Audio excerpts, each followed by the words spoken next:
Chapter 5. Name tags are for Neanderthals. If there was anyone who could tell me how to survive a girl's party, it was my cousin Bucky. Her real name is Lizard Breath. She's a girl. She's 8, going on 88, which means she was born with a teacup in her hand and a purse on her elbow. She goes to an all-girls school, which is where no boys are allowed on account of they might ruin things. She just started the third grade, but she's already graduated from a special class where she learned all her manners. She even has a certificate on her wall to prove it. So I ran over to her house after school. Bucky! I rapped on the door of her playhouse in her backyard, which is home to Bucky's veterinarian hospital and Bucky's tea house. I could see her through the window. I was in luck. It was tea time. It's me, Alvin. Hi, Alvin, Bucky waved. Come on in. I went in.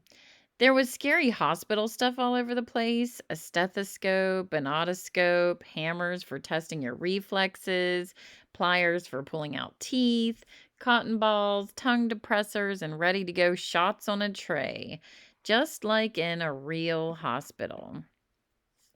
My liver flipped. My head spun. My eyes closed. I'm allergic to hospitals. Fortunately, this is an animal hospital, and Bucky's pet chinchilla, Chili, is the only patient. So I slipped into a chair and petted Chili's soft gray fur until I felt better. Then I opened my eyes. For tea came you today, says Chili. He's glad, said Bucky, whose words don't always come out in the right order, especially when she's excited. But I understand her perfectly. It's like understanding a foreign language. I've been invited to a tea party, I said, pulling the invitation out of my back pocket to show her. Ooh, said Bucky. RSVP. That's French for resume standing very promptly, you know. No, I said. I didn't know. You have to do it if you want to go, said Bucky. It's to tell them you're coming. You can't just show up. I looked at the certificate on her wall. It was fancy with a gold seal.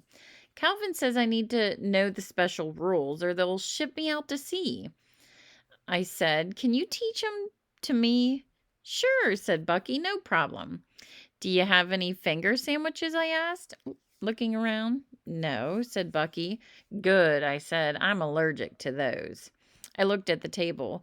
Bucky had set it with so many napkins and plates and glasses and forks and cups and spoons that you couldn't see the table. Rule number 1, said Bucky, show no fear. Grrr, I growled. Then I thumped my chest. Grrr, that's good, said Bucky approvingly. Rule number 2, Bucky continued, shake hands and introduce yourself. I stopped. Can't I just wear a name tag, I asked. I'd rather wear a name tag. No, said Bucky, name tags are for Neanderthals.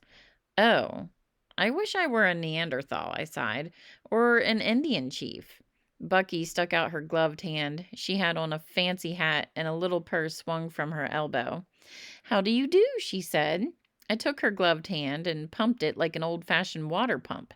How do you do, I said. I knew what to say on account of I'd done the handshake before with Bucky. Many times before. It's Bucky's thing, but I'd rather wear a name tag. That's perfect, said Bucky, looking very pleased. Isn't this fun? A squeaky sound like the kind Chili makes when he's unhappy slipped out from me. Rule number 3, said Bucky, make eye contact. I'm not good at that, I said. No problem, said Bucky, just practice. She held a doll up to my face. I made eye contact. Then she held Chili up to my face. I made eye contact again.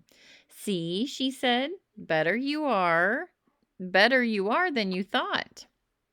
Bucky was right. I made eye contact, just like that. Rule number 4, Bucky continued, drink, eat, and talk at the same time. No crumbs allowed. How do you do that, I asked. Do you do like me, she said. She passed me a saltine. Then she took one and popped it into her mouth. Chew carefully and spee normal, said Bucky. Crumbs shot out of her mouth like water spraying out of a hose. It was great. Then she coughed. Hack, hack. Into a tissue, a cough, she said, reaching into her purse and pulling out a wad. Rule number 38. How many rules are there, I asked. 79, said Bucky. 79? My saltines showered like confetti into the air. I only need to know about using forks and fancy sugar tweezers and when to spit the tea into my saucer, I said. Do you know anything about those rules? Yup, said Bucky. That's lesson number 2, next week. Lesson 2, I said. Yup, said Bucky. The sequel, tableware, utensils, and napkins. The sequel? Lesson 3 is dinner conversation. Lesson 4 is how to dress. Lesson 5 is telephone skills and thank you notes. Bucky smiled. Today's only introduction, she added. You can't hurry tea.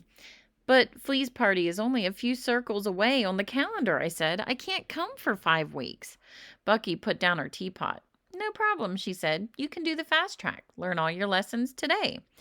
The fast track? Normally I'm not a fast tracker, but this was not normal.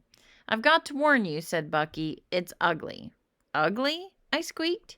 Tea will spill, said Bucky. Biscuits will fly. She picked up her teapot again. Ready? She asked. Do I have to drink tea? I asked. No, said Bucky. There's juice too. Okay, I said. I'll have juice. Bucky poured fast. I looked at what was coming out of her teapot. It was spilling all right, but it wasn't juice, and it wasn't tea. That's just plain water, I said. Bucky blinked.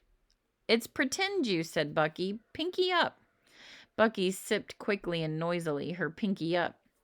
I'd barely gotten my pinky up when Bucky barked, Smile!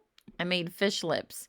Show no fear. Shake. Put your napkin in your lap. Sit up straight. I sat up straight, but I could hardly keep up.